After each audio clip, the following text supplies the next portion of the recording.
Hello, hockey friends and families around the world, and welcome to another edition of Our Kids Play Hockey. I'm Lee Elias, and I'm joined, as always, by my good, wonderful, amazing friends, Christy Casciano-Burns and Mike Benelli. We're recording this at night, so if you're watching this, you'll notice we're in somewhat different backgrounds, especially Christy, who looks like an attorney at law, but I would hire her in a heartbeat if I had to. That's how much I have trust for her. Unique topic tonight. We posted in our Facebook group just over a week ago a little bit of a picture that showed the most expensive sports. It was a study done by Utah State University in 2019.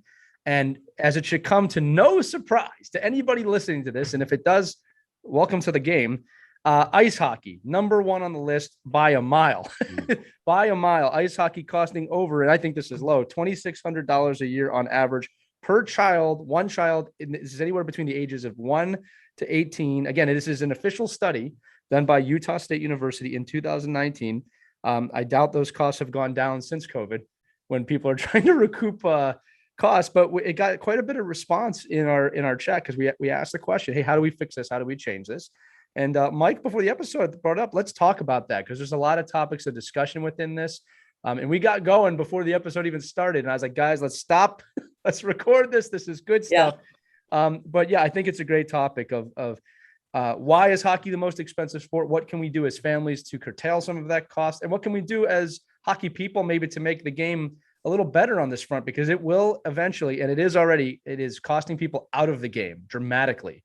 And that is a problem anytime you look at sport development in this country. So who would like to comment on this first? You both were very eager before the episode. I'm going to throw up the magical puck, and whoever talks first catches it. I got it. Christy got it. Okay. So I think we need to, for new hockey parents, explain what are they talking about? Why is the sport so expensive? So we'll just share our experiences. Right. You know, when I signed my kids up, I had no clue what the cost was going to be. And then came the bills. You got to buy all equipment for them. I mean, head to toe, you're covered. You think about that. Basketball, when my kids play basketball, it costs nothing. The whole program was paid for. Just had to buy a pair of sneakers for the kids. So this show up kind of came as a shock. I'm like, what is going on? You've got the registration fees. Then there are the hidden costs of hockey too. Hotel expenses, travel costs, gas, and that's gone way up. Right. There's also, apparel. Parties, we did a whole episode about apparel.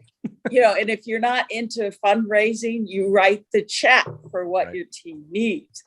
It adds up fast, so quickly, that I got in the habit of putting money aside in the summer when my kids were playing other sports and just saving for the season, because I kind of built an idea of what we're going to need to set aside, because the last thing you want to do is go into debt as a hockey parent. Don't do it. So be smart and save. There are a lot of tricks to saving money, which we can get into a little bit, but let's bring in Benelli.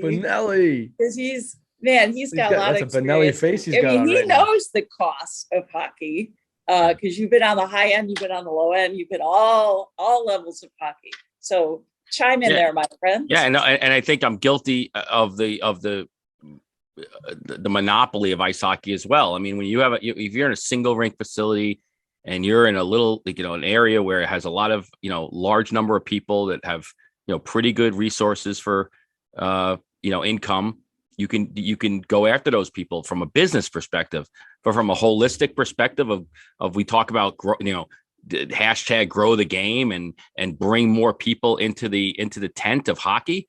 Well, we're not only pricing really good, hardworking families out of the sport, but we're really pricing athletes that are choosing other sports. And when we look around, and you hear it everywhere you go, and we hear from anybody that listens to this podcast or the people that we talk with off the air that we interview, their kid's the only kid in their school playing hockey. They're the only one in their town that's skating and doing camps and clinics year round. They're the only one they know in their inner circle that does this sport. And everyone, and Lee, you could even bring it up on the survey, right? Soccer, basketball, baseball, all at the lower end of all of these fees. Yeah, let me jump into that a little bit. Because we wonder why like hockey is like this, like, wow, I can't believe you don't play hockey. Like nobody plays hockey. Well, Right. let's talk about why that is. Yeah. So let me just explain the breakdown of this again. So the way this chart was done is they broke it into 5 categories of costs: travel, equipment, lessons, registration, and camps. Okay. And they averaged it out. Now hockey travel is by far the biggest cost associated within this. Then after that is registration, which I actually found a little bit surprising. Lessons and equipment are about tied, and then camps are on the lower end, but also more than any of the other sports when you look at them. So all of these are extremely inflated when you look at the other sports. So the top 5 from most expensive down are ice hockey, skiing/snowboarding, field hockey, gymnastics, and lacrosse. And then when you go to the bottom of the list, the bottom 5 from the most affordable up is track and field, flag football, skateboarding, cross country, and basketball. And I just note here, wrestling and tackle football are very, very close, and soccer's right after that. And when I say a lot less, I'm talking that those sports are between $400 to $600 annually, where the top 5, and again, there's some hockey is really out there, but the top 5 starts at about $1,600 and goes up to $2,600. And I was going to say, look, if you really want to do a hockey season comfortably at an upper level, you guys can tell me if I'm crazy, but I think you need $400 to $4,500 set aside to do it comfortably. All right. Sign me up for $2,600. I'd sign the contract today if you can get me through a season for $2,600. You can tell me the year was $2,600, $3,000, $4,000, $5,000. This was in 19 before inflation went crazy. So I think with all these, to be fair, with all of these, there is an associated cost beyond what they've shown, but I don't even think that is with travel so high.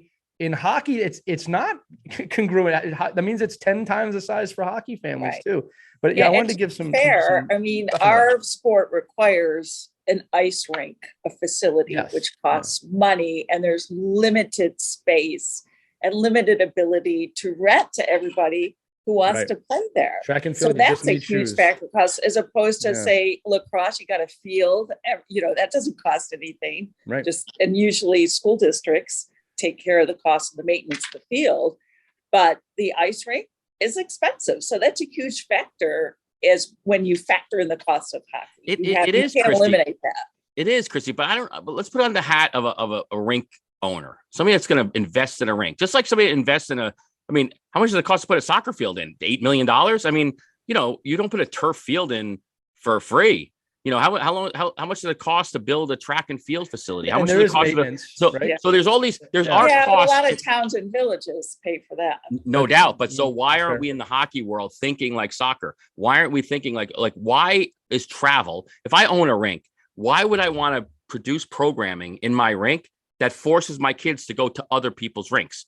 Like, it doesn't make sense to me. It's like, what? Like, it's like having a track and field event, but you build your track and field course where nobody can ever run on it. They can train there and they could be there, but they have to go to somebody else's track and field facility to actually get the legal requirements to be timed or to compete. I don't. This is where I am baffled in the hockey world, that we are not doing everything we can as hockey people that own rinks, rink owners, to do everything we can to develop a sport that is internally in your rink. Like, everything is all encompassing. Yeah. There is no reason for me to play with my 8U team. There's no way you could tell me that the kids that I'm playing at 8U in my building, and I have to travel 3.5 hours to go play the same crappy kids that I could have found down the street. It's impossible. And if you can't figure that out, that means you just don't understand athletic development and sport. Because in soccer, this is why the poorest countries in the world could be the best soccer places, because they just find a way to have kids play. I just saw a special with Mariana Rivera. I went to a fundraising event we were speaking at, and for God's sakes, the guy's first mitt was a cardboard box that he learned how to fold into a mitt. A cardboard box. He did okay. He did okay. Pretty good. Yeah. So, all right. So rink owners, yes, make it appeal to them. You've got the mic, Mike. Right. I think you hit it right on the nail on the head. Yes, you hit the nail on the head. Talk to me about rink owners and what they can do. Right. So you look at our main cost, right? Lee just brought it up. The travel. Now, if you would have sent me that survey blind, what's the most expensive sport? I have to think like equestrian, skiing, snowboarding, golf. Like, I get it. Like, you can't, can you play golf on the same course every day for 365 days a year? I guess you can. I mean, because you're never going to master it, right? You got to find ways to get better at it. So in hockey, it's the same thing. Why can't we have hockey think like a pitch, that you just get on the field of play and then create the environment around it to develop your kids? Why? And I even mentioned this on the Facebook chat. Why do we have to pay the Marriott, Mobile, and the registration fees? Look at registration fees. That's one of the other highest things. And that's just not your regular registration fee, I don't think, Lee. I think if you really dug into the statistics, it's probably a lot like tournaments and all the stuff that these people pay for. My guess is that's USA Hockey, the fees to your organization, and then anything else to play, anything to qualify to play. Right. So when everybody says we want to grow the game, what can we do to grow the game? Well, why don't we make it not the most expensive sport there is in the world? Yeah. Well, look, a few notes on this, guys. So thank you. A few notes, like, because we can branch this out, because I think there's two discussions here. One is like, hey, here's some suggestions we could put out there in the world and the ethos to make it cheaper. And then I think we also have to talk about the social responsibility of what happens with this, because let's be honest, to enter hockey at a young age is actually extremely affordable now. Follow me here, because only about $100-$150 to get into the game. They'll give you the equipment, they'll give you the ice, they'll get you on the ice, which sounds wonderful. And it is. It's a great entry point. The problem is when you have lower income families that find this game, and then year 2 comes around, it's $1,000. Year 3 comes around, it's $2,500. Well, I can't afford that. Now I've just teased my kid with the greatest sport in the world. Right. And so while it's a wonderful entry point, it has to be done further down the line. Now, Mike, you brought up a great point. I'm going to call for this. People can think I'm crazy, but I honestly think either U10 or U12 should not be travel leagues before that. I think it should only be in-house leagues with certain understandings of, if people have to travel, they might have to go to different rinks. Or if it is travel at that age, let's keep it within 3 to 4 local rinks. Right. And not all over the country. When my son was getting into it, and I'm actually kind of embarrassed about this. I just knew club hockey because I grew up in that. So I said, okay, where's the local club team? Halfway through the season, I realized there was an in-house league. Right now, while if you listen to the show, we had a wonderful time this season. I absolutely would have probably done that had I known that he could have just played in-house 2 or 3 times a week. I could have been just one rink, no travel, and just kind of had that experience. I think he would have benefited from that. Again, we had a wonderful season. I don't want to knock anything. But in-house, we talked about some episodes, we've interviewed people. There's nothing wrong with that, especially at the developmental age. The problem is that the hockey culture has been sucked into this. The more you pay, the better your kid will play mentality, which I'm going to say it, cover your kids' ears, is complete bullshit. All right. We've got to start seeing beyond that. And like I see it, even my kid in summer league right now, I kind of hear the parents and I hear the coaches. I'm like, somebody asked me what's the score the other day. Watching my son, I was watching. You guys know I'm not coach right now. But what's the score? I said smiles versus smiles.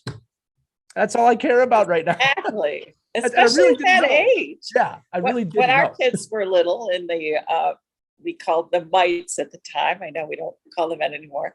But we did what was called the snow belt. And that was just traveling around to different local rinks. Right. Probably the farthest was maybe an hour away, just because they're so spread out, our rinks.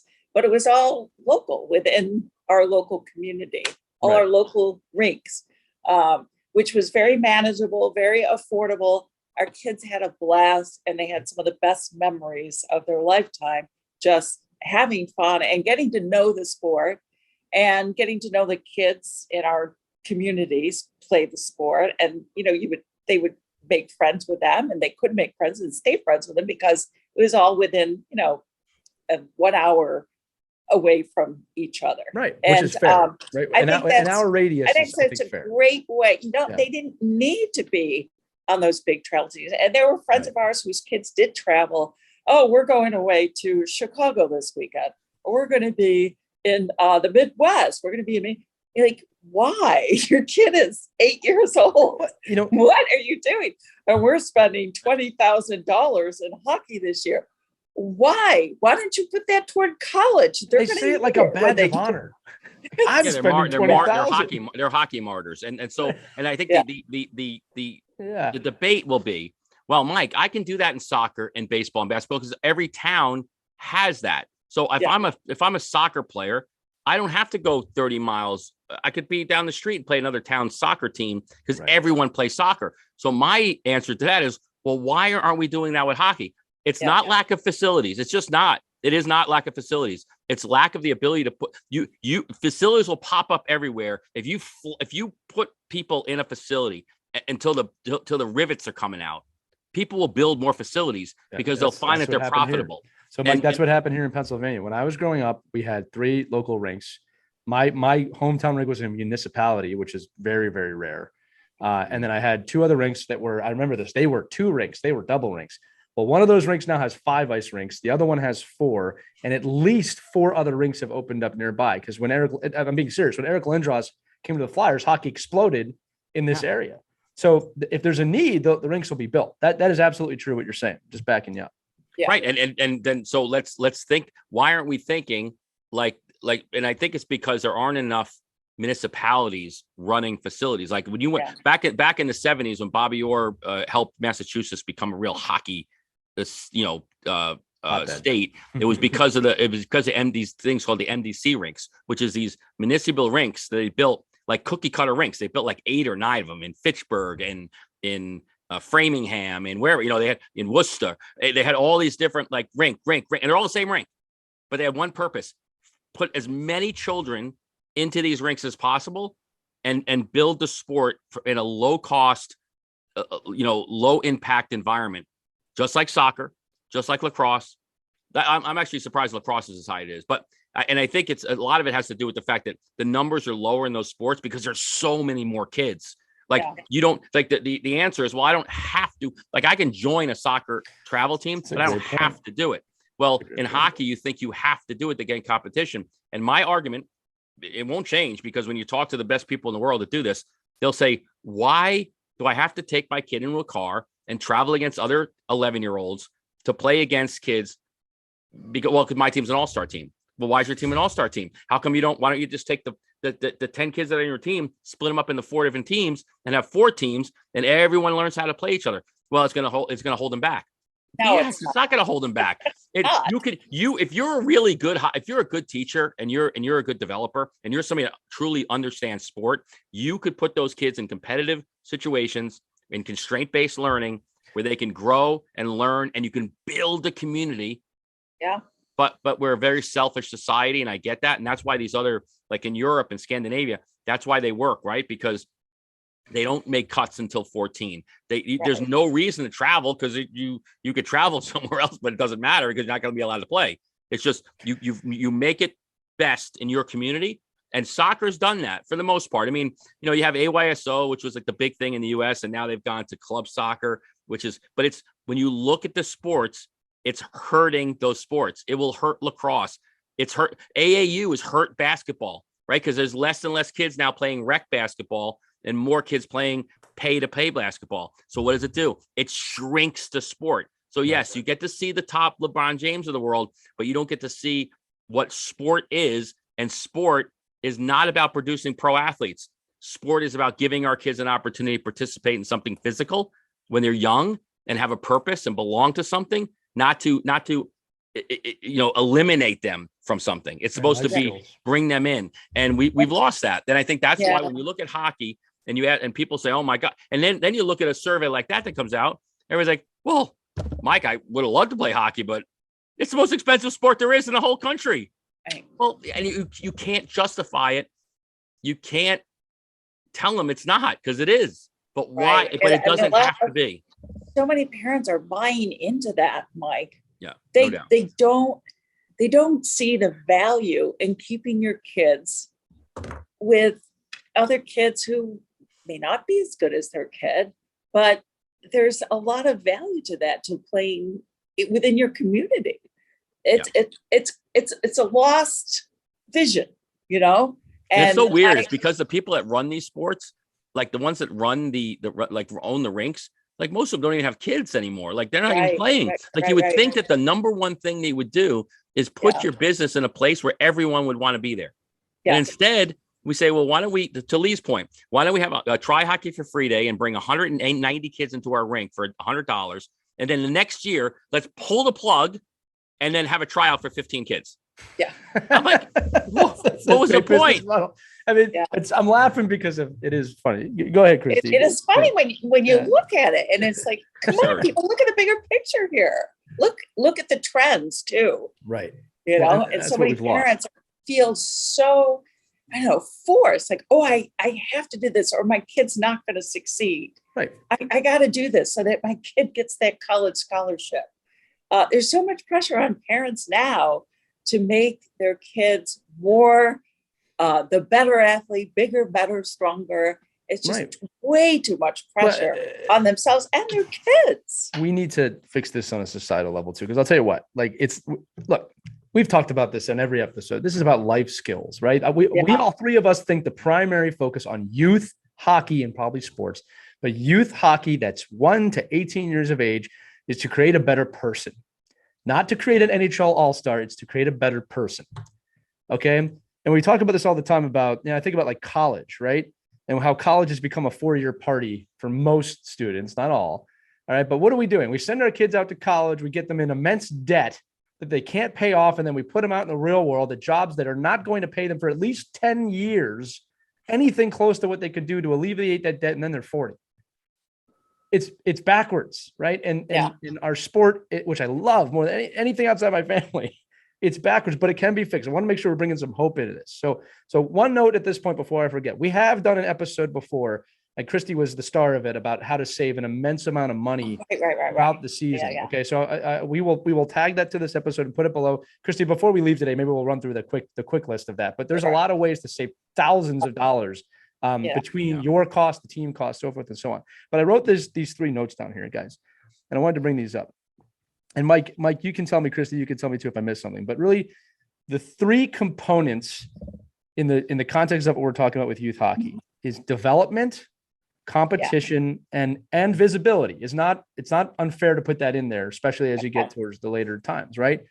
Am I missing anything in terms of those elements, right? And I'm not talking so much about the life skills now. I'm talking about just from a point of view of playing. It's about development, competition, and visibility at some point. All right. I think what's happening is we're prioritizing competition above development most times, especially at the younger ages, right? Because I can hear somebody maybe saying, well, if our kids don't play other kids in U10, how are they going to know where they're at? And I'm trying to say is you don't need to know where they're at that age, because it should be about development, skill-based development, and competition comes later because they're under 10.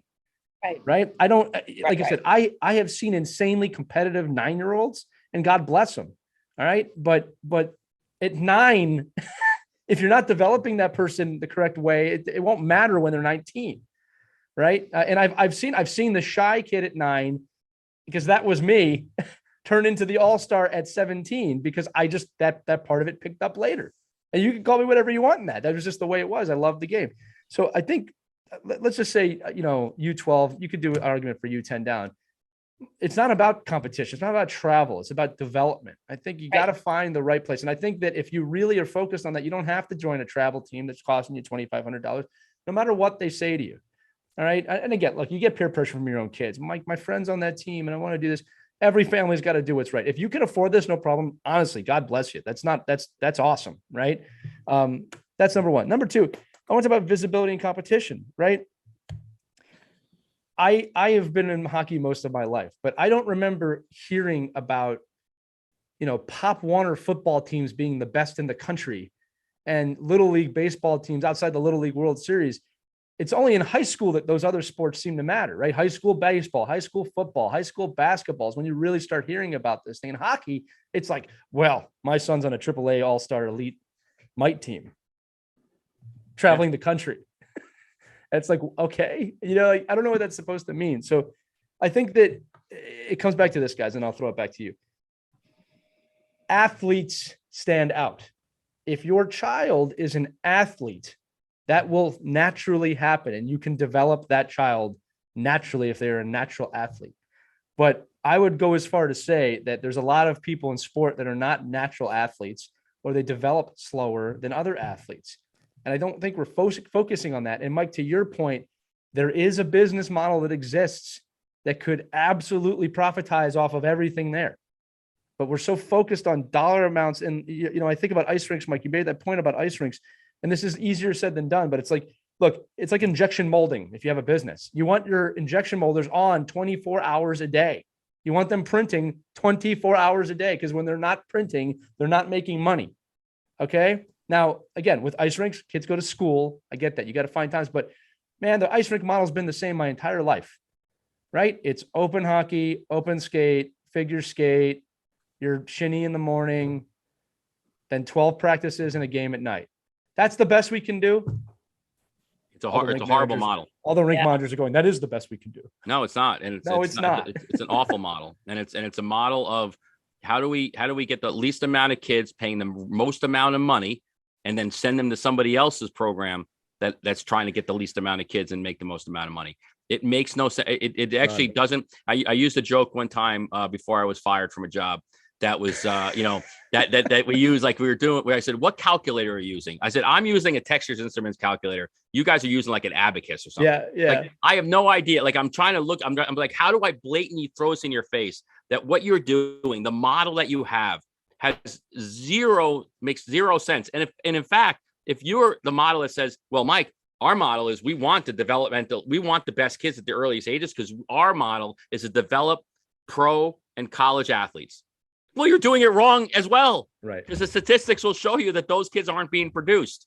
Not at 8, not at 9, not at 10, not till puberty. So if you really want the best model, let's go with the soccer model. Put every single kid in the world in a place where they can play soccer. Every kid in the world. There isn't anywhere in the world where you don't play soccer.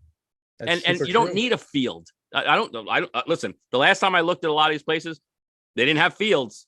Like they're playing in a dirt parking lot somewhere, and they're finding a way to get better. And so if you give kids access and you give kids fun, and we're in the hockey world, because it automatically people just assume you have to have money to play. You're already getting the higher income bracket people jumping into it in the first place. Like, you have a lot of people that are like, to Lee's point, well, I'm not going to start something I can't finish. Yeah. Like, I'm not going to get into devastate something my that child in the process. Like, why would I do that? Like, why would I be like, I'm going to invest in something else, right? I mean, I just saw the Serena Williams, the Williams movie there. I'm going to invest in something that I can tangibly do with my kids, and I can, and it doesn't matter. They don't need to go to tournaments. They need to train. You want to really get better, you've got to be able to shoot and pass and compete. But you can do that and skate. But you can do that in one rink in one town. Right. You don't have to go to the ice in somebody else's, in another city is no different than your ice. You just have to, why are you spending, 5 hours in a car when that all could have been spent in the rink? All of it. That's super true. And not to mention off ice activity. We got to bring everything. Anything that does with hockey is a better scenario. So when I look at the graph and I look at these studies, I'm like, okay, do they want to come to an end result? Like, I'd like to dig into that study and say, well, was the purpose to show that hockey is more expensive, and what really are the nuances of it? Or is it because there just aren't enough hockey kids playing that it just makes it look like it's a lot more expensive, because we're not looking at, like, because the high end is off the charts high end. It's stupid. It's right. Stupid. I mean, so like, I know right now where I'm in the Fairfield County, Westchester County area of New York, Connecticut. And on average, a 15-year-old player is spending $9,000 a year. What's the ROI on that, Mike? What's the ROI on that? Let me tell you something. Right. All the parents that I talk to, like the people that I associate myself with in the business world of hockey, when I see them when they're 18, when their kids are 18, and they'll remind me of what I was telling them when their kids were 8. Like, and now it's getting to and they're like, oh, I should have had my kid continue soccer. He was such a good soccer player, and the coach wouldn't let him play soccer because he said you had to do only hockey and you got to do only training. Oh, wow, that kid was such a good lacrosse player. Or, hey, did your son make the select camp? Oh, no. He's playing guitar. He loves it. He's really interested. I said, so all of this doesn't matter at 8. If your highlight of your athletic career is 8 years old, like in a tournament at 8, I don't know how sad. That's just so sad to me. There's a hockey guru around here that calls it parental entertainment. Like, it's all about the parents. It's not about the kids. And so we, as parents, we can control all this. We don't. Do we need the entertainment? Like, isn't my kid just going to be just as like? Well, your kids don't know the difference. They don't know any different if you're just in one rink every week for the next 27 weeks. They don't know. The only way they know is because you're telling them. So I don't know. It's all about perspective and all about, putting your kid in the right place. And if it's, and when you look at these other sports and how well they do it, it's because they build a community and they build a place where, you're not, having to go to the pawn shop to afford another season of hockey. You could just go and play at any time you want. I could go to the park right now with my kids right now for free and play pretty much any field sport there is. And hockey. But now, and I could play. I could easily find a way to find hockey development. No one ever wants to be, and this happens every season. And I actually feel for anybody who has to do this, but no parent wants to be the parent that says, "Sorry, son, sweetheart, daughter, we can't afford this." All right. Now, to be fair, those kids typically find a way anyway. Yeah. But it happens. It happens every year. The other thing I wanted to bring up, Mike, and you brought this up, is that I talk about business models. Look, man, when I was growing up, there was no off-ice training. I had to make it up, and I found ways to do it. And again, that's me. I loved it. Still do. I still shoot pucks in my garage. All right. But that's me. It's not every kid. But my point is that there's enough access today. There is absolutely unlimited access to shooting, passing, skating, everything you can do on the ice, you can do off the ice. Now, what kills me is people go, "Well, I have to get some of those ice tiles." I'm like, well, if you can afford them, great, but you don't need that either. All right. The whole sport is expensive. They've made it so you can play this game on the street with a stick and a ball. All right. And I'm reminded of a Kobe Bryant quote, it was really a speech. I actually heard this recently. It really stuck out to me. And he was talking about his passion for the game. I think that's an important thing here. Not every kid's into hockey the same way. My son doesn't dream about it morning, afternoon and night. He loves it. He likes to play it. Right. It's not his passion right now. I'm okay with that. But Kobe had said this, and I found this amazing. He talked about, he loved basketball so much. He loved the process so much that he would wake up in the morning and do a session. He might take a nap or do something. After lunch, he'd do a session, and then he'd do whatever he'd do. And then after dinner, he'd do a session. His logic, which was phenomenal, he goes, it's simple math. If I work out 3 times a day or practice 3 times a day, and other people are practicing 2 times a week, he goes, it doesn't matter how far behind I am. Eventually, I'm going to overtake them. And he says, that's what happened. I just worked harder than anybody else. Now, again, that's basketball. All right. But my point is that if a hockey player wants it enough, they will do that. I did that. I practiced just more. And I'm not bragging here. I'm just saying, looking back, I practiced more than any of my peers, and I advanced faster than them. All right. And not a brag. I'm just saying the access was there because I created it. And it didn't cost my parents anything other than a piece of sheet metal and some WD-40 so the puck would move on it. Right. And then plyometrics that was just an internet search. So I'm kind of turning this back towards you a little bit, Christy, because if you want to make this affordable for your kid, you can do that. It might mean sacrificing some of the amazing trips, which are amazing. I'm not knocking those. It might sacrifice. I don't want to take away from those. Yes, they can be incredible trips. Right. But there are absolutely ways you can do this and lower your costs or keep the cost down to a minimum. Yeah.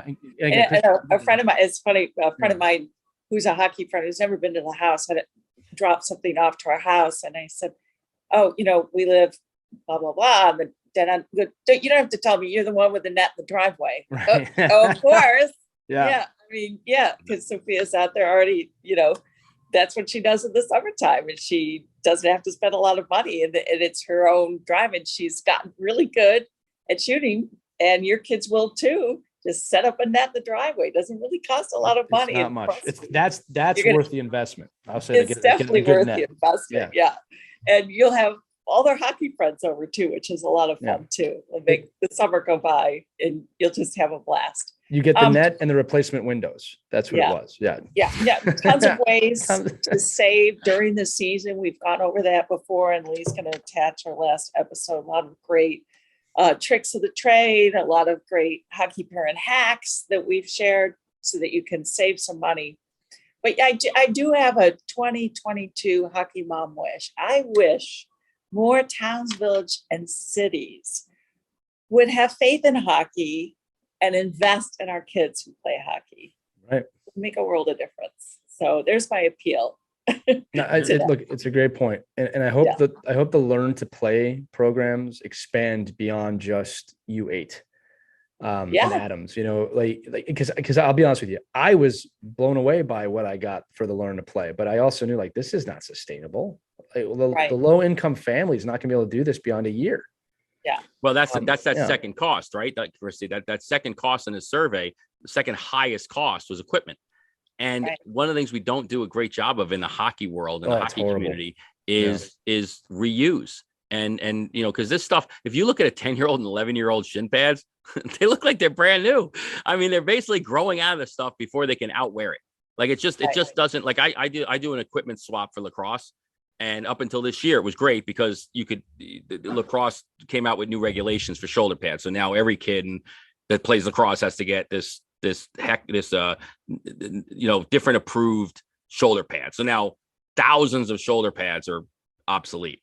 But then you start thinking again, well, how do we keep the cost down? Well, my kid grows out of elbow pads every single year, but the elbow pads look like they're brand new. So these equipment swaps and the ability to keep travel. But there is a section of our hockey equipment world, though, that also needs to cater to this and understand that you can't promote just the high-end stuff. You have to build stuff that people can get into. To Lee's point, I should be able to go. USA Hockey a couple of years ago collaborated, I think it was Vaughn or somebody, where they did the quick change gear for goaltenders. So if I wanted to be a goaltender at 8U, I could just put the pads right over my shin guards, straps on, and I'm a goalie. Right. And everything, and it's a jersey that goes on, and it's all the equipment's in the jersey, like all the padding. So that, to me, I was like, oh, that's brilliant. But then can we do that again at 12U? Can we do that again at to Lee's, what he's saying too, right? Is we have to build things in so that the stopping point for a hockey player isn't when they outgrow their first learn to play gear. But we can, as hockey communities, certainly do a much better job of doing equipment swaps and using our own families that live in our towns to then reuse and like, look at a helmet. If you're fitted properly with a helmet at 8 years old, it should last you till 11 or 12 years old. Yeah. I mean, the helmets are built where they're really can be built to expand and move. Our rink would always do that at the end of the year. They'd set up these huge bins and they'd have sizes on the bins, Brilliant. Whatever size pants, large, medium, small, adult size, kid size. And you would just come and bring your equipment that you don't anymore and you drop them off into the bin. Right. And it's fantastic. And then they'd have the rink folks go through and kind of sort it out, and then have the kids and parents come in the following week with equipment that deemed was safe, because obviously some stuff expires, especially with helmets. You certainly don't want to pass those on used helmets. And they would help fit each kid with equipment that would properly fit them for the season. It's fantastic. And it's really easy to do. And parents are so willing to do it. It costs nothing. And it's just a simple way to help each other afford the next hockey season. Another one would be breaking the stigma surrounding that the most expensive equipment is the best equipment, which is not true. I'm a big advocate. You don't need a $300 hockey stick to be good. The player makes the stick. Now, look, I will say there are advantages to more expensive sticks over less expensive sticks. I'm not going to deny that, but they're not $200-300 worth of advantages. That's one of the ones I remember when we went from wood. I remember we went from $15 sticks to 2-piece sticks, which were a little more expensive. They could be, $30, $45. Right. And then when full one, single composites, it was just $200. Yeah. And I was like, and it hurts more when those composite sticks break. And they will break, right? Let me tell you something. There's nothing going to get me out of my Jofa elbow pads that were issued to me as a college freshman. I can tell you that right now. Ever, I'm never going to change. I mean, it's just like those I'll live with forever. But I think there are certain pieces of equipment that you don't need to upgrade all the time because you don't like the look of it anymore. And I think a lot of kids, like you'll see some of these, certainly like breezers and things like that. Yeah, I mean, you can't have. You can't look like you just grew out, just threw on a pair of pants that you had 6 years ago. Yeah, you got to be protected. But there are ways in your hockey community, and we're talking about, offering more to the sport. Listen, if you have the means and you have the ability to buy stuff, but then be that person that donates that stuff. Don't have it in your garage where it doesn't get any use at all. Try to find a way to get that to the next kid that's really on the verge, that teeter-tottering of, I just finished my Ranger learn to play. I'm 10 years old, and my next step is going from $800 a year of hockey to $4,000 a year of hockey. It's such, there's no cushion. There's just and that's, and honestly, there's two huge statistics in hockey, in the world of hockey. We see kids, right? At 13, they quit because they hate the sport and they've outgrown the love. They're burnt out. But then there's a really, really huge number, just because of the success of the Try Hockey for Free world, is that 8 to 9 year old number. Right. The year from 8 to 9, the drop off is unbelievably big. And it's because we've done such a great job of bringing more kids into the tent at 6 and 7 and 8. But we got to find a way to keep them there. Right. Yeah. And hopefully that's something they're going to be growing. The other thing too, you brought up, just because you brought up, Mike, from equipment, just quick tip for parents. Look, this is my opinion, me solely, but I'm putting it out there. When people ask me what equipment to really spend money on, I said, spend money on a good helmet. Don't go cheap on a helmet. Spend money on good skates that fit, but it doesn't have to be the most expensive pair. All right. The best advice I ever got was whatever feels great, that's what you should buy. And I'll tell you what, for my foot, it's never the most expensive pair. It's usually 1 or 2 steps below that. They're still expensive, but you want to get good skates. If your kid is in checking, you want to make sure his heart or her heart is protected, whatever that means for chest protectors. Okay. And then that's about it. You don't have to go crazy on shins, pants, elbows, gloves, especially gloves, sticks. You don't have to go crazy on those unless you want to. But like, there's a lot of money in what I just said. I completely agree. The helmet and the skates, most important. Yeah, don't mess around with those. That's where you want to spend your money. And when you get new skates, there's some tricks too that we'll share in another episode on how to break them in and how to avoid snake bite, which is a real thing. Right. In case you haven't heard of it, parents. Oh, it is. That's not something that kids make up. And there are ways that you can kind of help them out with that by, adjusting the tongue and using some padding. Keeping in mind too, skates today are unbelievably better than whatever we started with. Right. I see what my son has. I'm like, this thing's amazing. Yeah, crazy. Exactly. That's one. So I agree. Helmet and skates. That's where you want to spend your money. The last point I want to make, because I know we're out of time here, is that I think it's important to note this. We're all human. We're all human here. You spend upwards of 20 grand on your kid, and your kid decides they don't want to play anymore. How is that going to affect you mentally? Right. Because I'll tell you what, the word resentment might come in there, and it's not fair to anyone. It's not fair. You had to spend that much money. It's not fair to your kid that doesn't want to play, that you should be able, I spent all this money. We talked about this before. You got to really be realistic about this. If you're willing to put the money out there, you better be realistic that our children are children. Yeah. Okay. And it's going to hurt. I'll tell you right now, if my kid goes through 18 or any of my kids go through 18 and they're like, I don't really feel like it anymore. But the time that I put into this, right, make sure you're putting in that time for the right reason. I'm putting that time in because I love my kids. I love the game. It's time together. It's development of him as a human being first. There's no way any kid should leave this game without some life skills, but we're seeing astronomical figures of kids leaving the game or in the game with extreme depression, extreme anxiety, extreme mental discourse, things they should not be dealing with at that age, and they can't handle it. And what do we say? Well, you're soft, you're weak. Yeah. What are we doing? Right? It's supposed to teach life skills, not create horrible skills. Right? So just no matter what investment you're putting in, keep it realistic of the mental fitness and the mental growth of your child. And by the way, if you're listening to the show, you probably do that. All right. But it's a vehicle for growth for your child. What life skills can you learn? We just did a great episode. The last episode we did about that, about what happens if your kid's getting bullied or in a toxic environment. Focus on your kid, learn, because that's the real world. The real world is a toxic environment. Let's be perfectly honest. Not all the time. I blame TikTok. I blame TikTok. Blame them all the social media things. Too much information. Anyway, look, this has been a wonderful episode. Again, this is one of those sound off episodes. We like to do a mix now of like, here's some tips you can take to the game. Here's us discussing things that you discuss. If you're seeing this on our Facebook group, Our Kids Play Hockey, make sure to comment any of your thoughts, right? We love hearing from you. Our mailbag is filling up quickly nowadays. Before I close this out, because I know Christy has to do the news, and she's a news lady, and she has to do the news. And she's here with us. You said I look like a lawyer. I'm going to say we're about to adjourn this episode. Case closed. Yeah, we don't need Judge Judy. We got Judge Christy here. Right.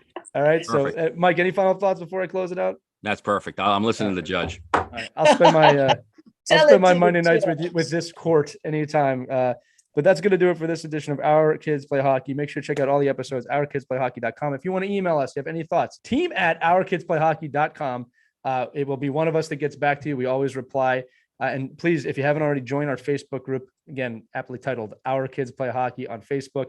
And if you can, if you listen to this, please give us a 5-star review on whatever platform you're listening on, Apple Podcasts, Spotify, Google. That really does a lot to help us out. And I want to, once again, I'm going to try and do this every episode. I want to thank all of you listening. We get so much feedback about how much this show means to you and how much it feels like you're not alone. And that's exactly the reason we started doing this amongst being friends. So the fact that we're making an impact on you and your team and hopefully your community means the world to us. So with that said, for Christy Casciano Burns and Mike Benelli, I'm Lee Elias. We'll see you on the next edition of Our Kids Play Hockey. Have a great day, everybody. We hope you enjoyed this edition of Our Kids Play Hockey. Make sure to like and subscribe right now if you found value wherever you're listening, whether it's a podcast network, a social media network, or our website, ourkidsplayhockey.com. Also, make sure to check out our children's book, When Hockey Stops, at whenhockeystops.com. It's a book that helps children deal with adversity in the game and in life. We're very proud of it. But thanks so much for listening to this edition of Our Kids Play Hockey, and we'll see you on the next episode.